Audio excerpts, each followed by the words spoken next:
account at 5 in the morning, and I didn't do it. That's how it started. A notification on my phone from the bank, time-stamped 5:47 a.m. on a Tuesday.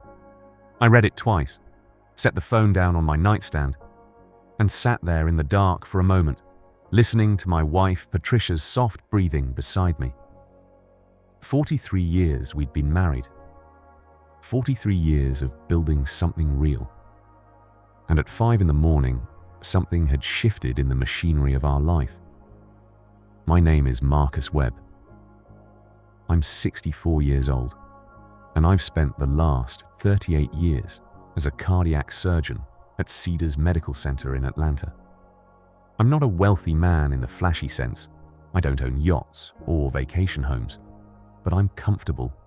I've been careful. I've invested well. I've saved.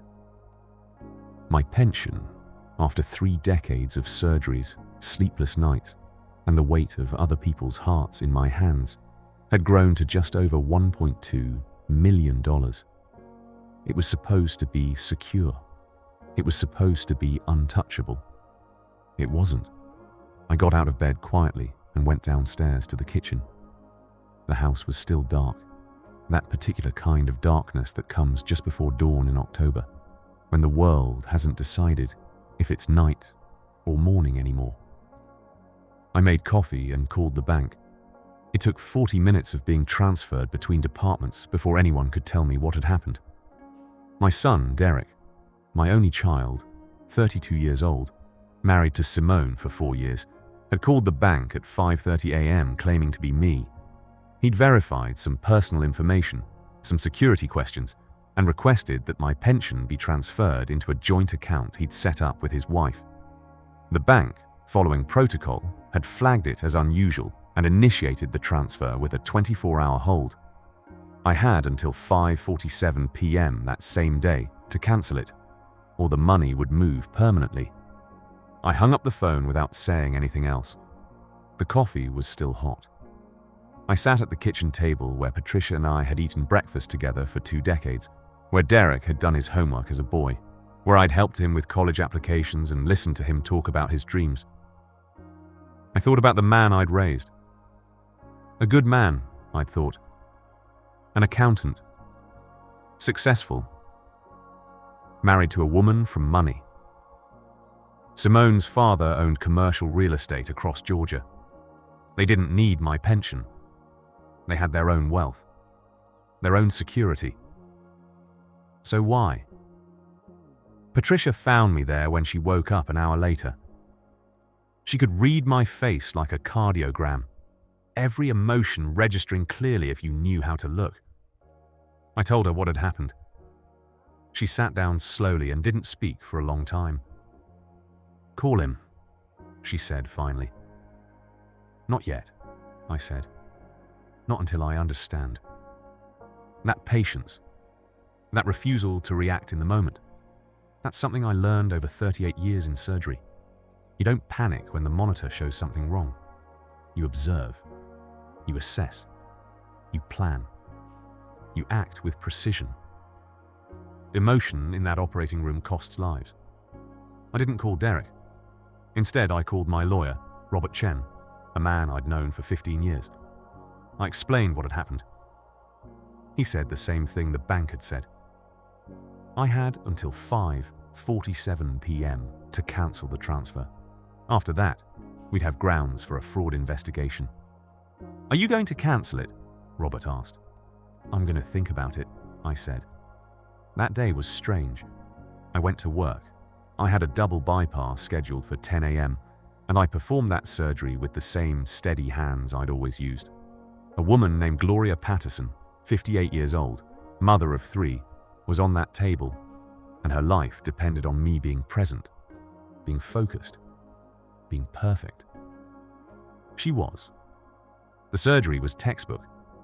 She was going to live another 30 years, God willing, because I did my job. But underneath it all, every moment of that day I was thinking, watching the clock, waiting to see if my son would call me. He didn't. At 4 p.m. I called Derek at his office. "Hey, Dad," he said.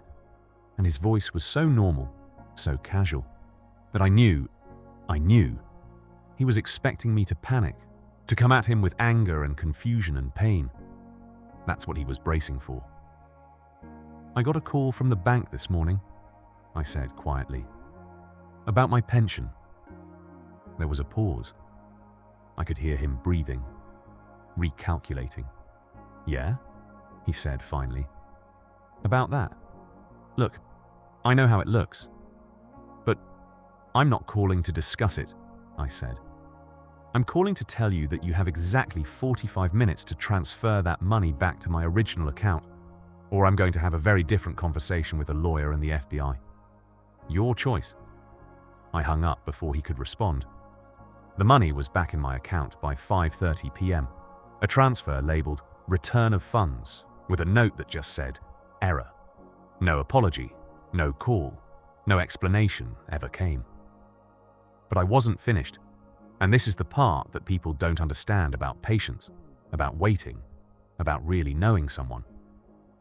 Derek had made a mistake. Not the theft, but something before it. Something that told me everything I needed to know about what was really happening in his life.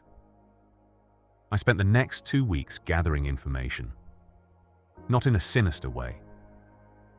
I was simply observing, the way I always had. I called my accountant and asked detailed questions about Derek's finances. I reviewed the statements from years past that I'd kept in files. I made some calls to colleagues at the hospital who knew people in the real estate business. I learned that Simone's father, whom I'd always thought successful, was actually struggling. His properties weren't appreciating. He had debts, serious ones. And Derek, my son, was making $45,000 a year as a mid-level accountant. He had a nice house, a nice car, but neither was truly his.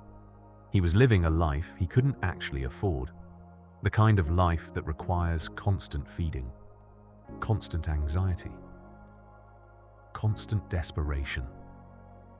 Simone had probably put him up to it. Or maybe he'd suggested it to her, hoping to solve their problems with one bold move.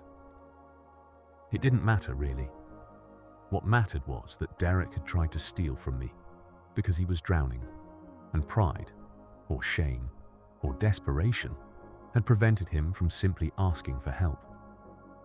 On a Saturday morning 3 weeks later, I called a family meeting. Derek and Simone came to the house. Patricia made lunch. We sat in the living room, and I told them both, calmly and without anger, exactly what I'd learned about their finances. I told them about their debts, their overextended spending, their slow-motion crisis. Derek's face went pale. Simone started to protest, then stopped. "I'm going to offer you something," I said, "because you're my son, and because I love you, but also because you need to understand something very clearly." I pulled out a folder. In it was a check for $50,000. "This is a gift, not a loan, a gift, but there are conditions." I laid out the conditions. They would see a financial counselor, one I would pay for. They would restructure their life. They would stop living in denial about what they could and couldn't afford.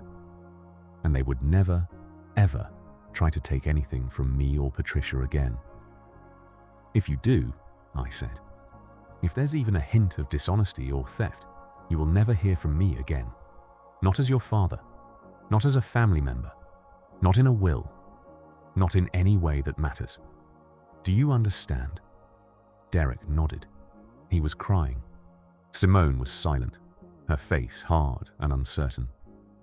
"I'm not angry," I said, and I meant it. "I'm disappointed. I'm sad. But I'm not angry. Anger doesn't solve anything. It doesn't change anything. What changes things is understanding and boundaries and the willingness to help someone up, but only if they're willing to walk the right path afterward." The check was cashed. Derek and Simone went to the financial counselor. Over the next 6 months, they made real changes. They sold the house and bought something smaller. They cut up credit cards. Derek got a second job as a tax consultant and started building a real career instead of living a fiction. A year later, Derek called me on a Sunday afternoon. He said, "Dad, I wanted to thank you, not just for the money, but for not giving up on me, for handling it the way you did. Simone's pregnant. We're going to be okay." I smiled. I told him I was proud of him. What nobody talks about is that revenge, real, lasting revenge, isn't about destroying someone or proving them wrong. It's about being so steady, so certain, so grounded in who you are, that when someone tries to pull you down, they're the only one who falls. It's about setting boundaries and keeping them. It's about understanding that the person who wrongs you is usually just broken. And sometimes, the deepest revenge is showing them they could have done better, and then actually giving them a chance to prove it. Derek learned his lesson. Simone learned that desperation solved nothing. And I learned once again that the man I'd raised was still in there, just buried under fear and poor choices. My pension remained exactly where it was supposed to be. My marriage remained exactly as strong as it had always been. And my dignity, the thing that was really at stake the whole time, never wavered for a moment. That's the real story. That's the truth. True story.